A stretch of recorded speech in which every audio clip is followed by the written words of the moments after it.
श्री इमरान प्रतापगढ़ी जी 15 minute. धन्यवाद सभापति महोदय।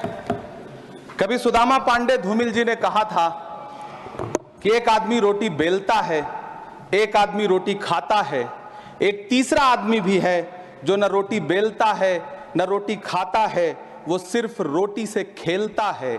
वो तीसरा आदमी कौन है? मेरे देश की संसद मौन है। सभापति महोदय, वो भी क्या दिन थे जब संसद में देश का बजट पेश होता था तो देश की सड़कें ठहर जाया करती थीं। रेल बजट पेश होता था तो लोगों की उम्मीदें रेल के डिब्बों की तरह पटरियों पर दौड़ने लगती थीं। पूरा देश धड़कने रोक करके वित्त मंत्री और रेल मंत्री को सुना करता था। अफसोस, अब बजट पेश हो जाता है, मीडिया चैनल सरकार का महिमा मंडन करते हैं और बेचारी जनता बजट के आंकड़ों के शब्द जाल में उलझी हुई महीनों बाद समझ पाती है कि उसका तो फिर से कट गया। सभापति महोदय, पिछले 2 साल अमृतकालीन बजट पेश किए गए और इस बार एक नई शब्दावली गढ़ी गई है, तुष्टीकरण बनाम संतुष्टीकरण का बजट। सभापति महोदय, सुनने में कितना अलंकारिक लगता है ये शब्द। सोच रहा हूं देश की वित्त मंत्री और प्रधानमंत्री जी से पूछूं कि आखिर किसकी संतुष्टि? जिस बजट में मनरेगा के लिए 1 रुपए की बढ़ोतरी ना हो, वही पुराना 86,000 करोड़, जबकि पहले ही 9,754 करोड़ का घाटा हो, जिस मनरेगा से करोड़ों मजदूरों के घर में चूल्हा जलता हो, उस मनरेगा में काम करने वाले गरीब मजदूरों के लिए अगर आपके खजाने से 1 रुपया भी इजाफी नहीं निकल सका तो भला कौन संतुष्ट हुआ साहब? इस देश का गरीब मजदूर या आपके उद्योगपति दोस्त? वो जो महाराष्ट्र में लोकसभा और विधानसभा के बीच में 40 लाख मतदाता बढ़ाए गए थे, अरे उन्हीं के लिए मनरेगा का थोड़ा सा बजट बढ़ा देते। क्या उसमें मनरेगा का एक भी मजदूर नहीं था 40 लाख लोगों में? सारे के सारे 12 लाख की छूट वाले से आगे के लोग थे। सभापति महोदय, कल जब वित्त मंत्री जी देश की संसद में भाषण दे रही थी तो वहां मुंबई में कोई गरीब इंसान जब अपनी जेब टटोल करके अपनी मोटरसाइकिल में 1 लीटर पेट्रोल भरवा रहा था तो उस पेट्रोल की कीमत थी 103 रुपया प्रति लीटर। आखिर इतना महंगा पेट्रोल डीजल खरीद के कौन संतुष्ट हो रहा है? इस देश के गरीब लोग या फिर सरकार के चहेते धन्ना सेठ? सभापति महोदय, वित्त मंत्री जी इस बजट को मध्यम वर्ग को संतुष्ट करने वाला बजट बता रही हैं। अरे मैडम, हम आप यहां पर बैठे रहते हैं और वहां बाहर इसी दिल्ली में 1 लीटर दूध, चाहे वो अमूल का हो या फिर मदर डेयरी का हो, उसकी कीमत 73 रुपए लीटर है। इतना महंगा बेच करके कौन संतुष्ट हो रहा है? गरीब जनता या आपके धन्ना सेठ दोस्त? सभापति महोदय, इस सरकार का बाजार और महंगाई पर कोई नियंत्रण नहीं रह गया है। चाहे देश में लहसुन 400 रुपए किलो बिक जाए, टमाटर 100 रुपए किलो बिक जाए, प्याज का दाम सुनकर आंखों में आंसू आ जाए, लेकिन वित्त मंत्री महोदया बजट में महंगाई का मां भी नहीं बोलती हैं।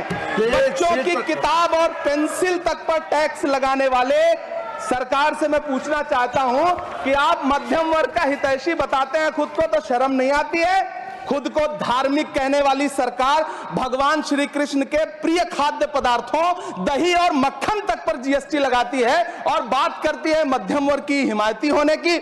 जिंदा रहते हुए जनता से हर चीज पर टैक्स वसूलने वाली यह सरकार कम से कम मरने पर तो लोगों को बख्श देती, लेकिन नहीं, वहां भी लूटना है।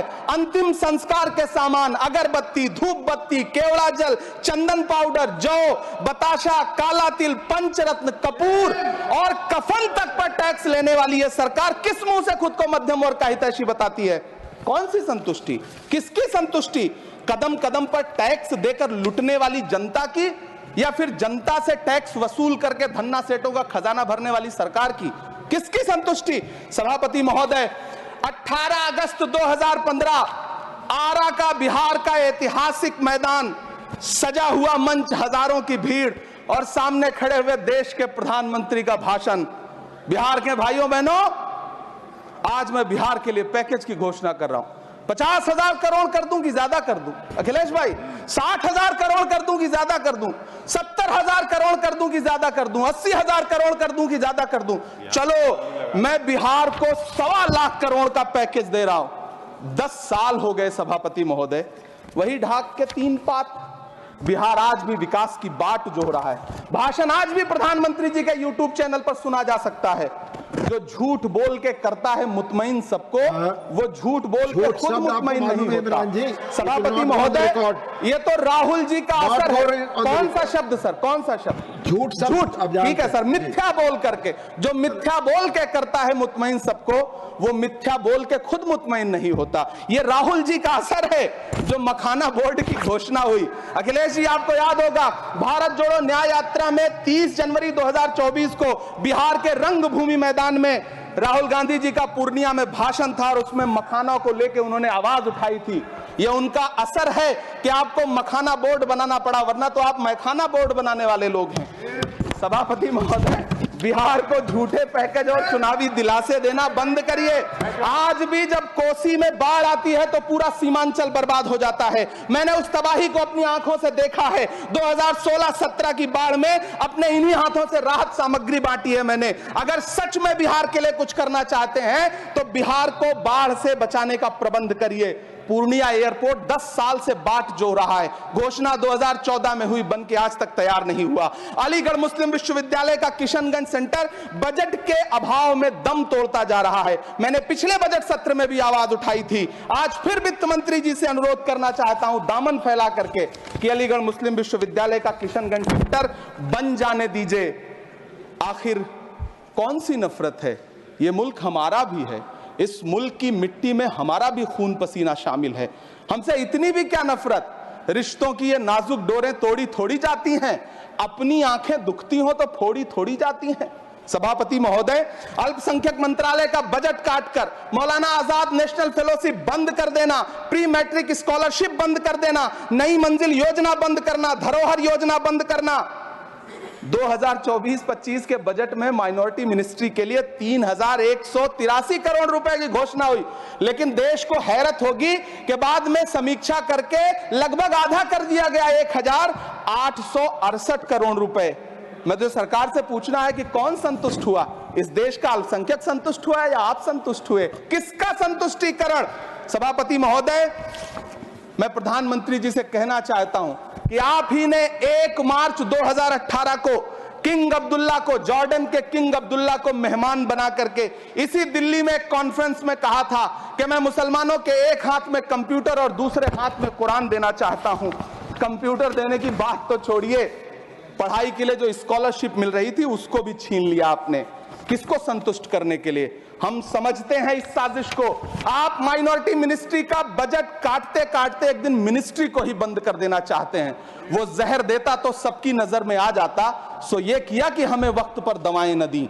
सभापति महोदय, मैं तो वित्त मंत्री जी से पूछना चाहता हूं आपके माध्यम से कि शायद आपको पता ही नहीं है कि गृहस्थी चलाने वाली एक गृहिणी की मुश्किलें क्या क्या होती हैं। आपने कभी सोचा भी नहीं होगा कि जब वो किचन में सब्जी बनाने के लिए कढ़ाई में तेल डालती है तो उसके साथ उसके आंसू भी गिरते हैं। सभापति महोदय, शायद उन्हें पता भी ना हो कि एक छोटी सी गाड़ी और एक छोटे से फ्लैट का EMI भरने के बाद इस देश का एक गरीब इंसान जब अपने बच्चों की फीस भरने के बारे में सोचता है तो उसे कितनी खुशियों का गला घोंटना पड़ता है। शायद उनको पता भी नहीं है कि फसल बेच करके बिटिया की शादी का सपना सजाने वाला किसान जब अपनी फसल बर्बाद देखता है तो कितनी रातें सो भी नहीं पाता है। सभापति महोदय, शायद वो कभी इस पीड़ा को समझ ही नहीं पाएंगी कि परिवार के किसी एक सदस्य को कैंसर जैसी बीमारी हो जाए तो घर और जमीनें गिरवी रख उठती हैं लेकिन इलाज नहीं हो पाता। सभापति महोदय, इसी देश की संसद में कभी स्वर्गीय सुषमा स्वराज जी ने कहा था कि जब देश की करेंसी गिरती है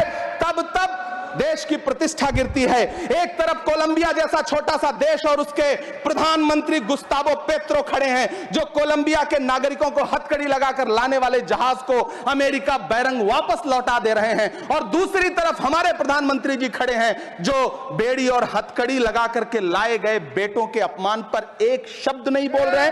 सभापति महोदय, मैं इतिहास के पन्ने पलट रहा हूं, मुझे 2 किरदार याद आ रहे हैं। एक तरफ निक्सन के 7वें बेड़े की धमकियों के सामने लोहे की तरह अडिग इंदिरा गांधी खड़ी हैं, तो दूसरी तरफ खुद ही नमस्ते ट्रंप का नारा लगाते हुए प्रधानमंत्री जी खड़े हैं। मेरे कानों में सुषमा स्वराज जी की आवाज गूंज रही है।